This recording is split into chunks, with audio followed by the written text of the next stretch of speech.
I didn't see this coming, but here we are. Slowly, I rise from the pile of metal, shards of glass, and the heat that was so intense my face melted to the bone. But up I struggled to rise, with knees so broken, I screamed with the effort to adjust my stance as best I could. One hand was blown off, the other shredded around my weapon. Wow, is the only word I voiced as I looked around the busted hillside. In one brief moment, all hell broke loose. Vaguely, I remember landing with full force upon an IED, never doubting or questioning my choice. It was do or die for all of us in this unforeseen change of events. Now, suddenly, I'm fully upright, and stand in awe at the mess of what just happened. My body is intact and I'm in full camo gear, no injuries, looking out onto a destroyed landscape filled with clouds of smoking, burnt wood and an added horrifying smell of charred flesh. What on God's green earth just happened? We had an intense plan.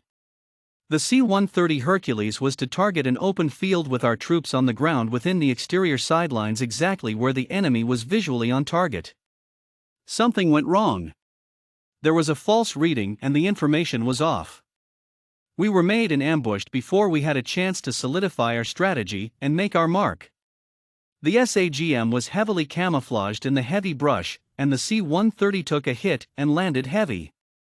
We scattered to keep the enemy guessing our pattern. All of us knew in the event of this ever happening what to do, where to go, how to stay and keep in touch. Close by an abandoned building, an IED blasted apart as two of my buddies took a fatal hit. With intense rage I followed, purposely zigzagging the area to take the brunt of the next catastrophic unknown pitfall. And before the next band of brothers behind me saw their end, I fell purposely on top of the next one. No regrets. And it became just another moment in time. I signed up for this unpopular war and didn't look back. It was my turn for God and country. Flashback to a month ago, and here we were sitting pretty on this huge behemoth of a cargo jet headed to the DMZ and onward to Cambodia. Operation Menu was a covert tactical campaign in a somewhat confusing time between the war powers in Southeast Asia and the USA. We were just the boys, young men, prepped up and ready to go forward with Operation Menu. Okay. I'm in, so make it a burger, a side of fries, chocolate shake, and oh, yeah, a fully loaded UZI to go with that.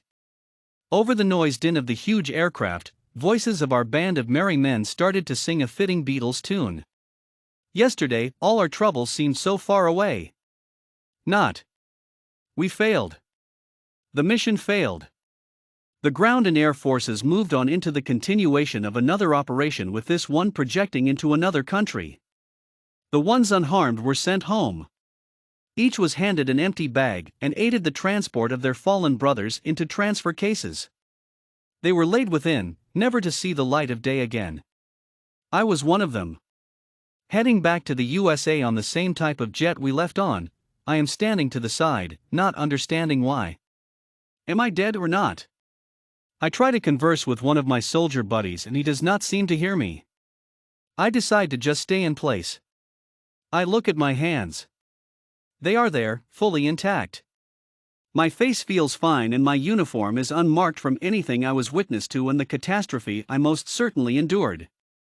I'm at a loss and the tears fall. We arrive at Andrews Air Force Base in Maryland. The escort is a humbling gesture for everyone, and I want to put an arm around my buddy who stood by me. With quietness and reverent appreciation, I leave the interior and walk down the gangplank to see many people waiting by the gate. Family members of all my buddies are there. I walk by them, but there is no acknowledgement. It is then that I realize I am not here but over there in a transfer case. Stepping down, I am mystified by the change in the air.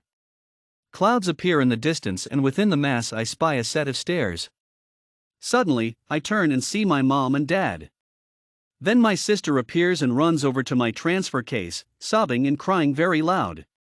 She is gently brought back to my parents and I cannot help but struggle to stay in place.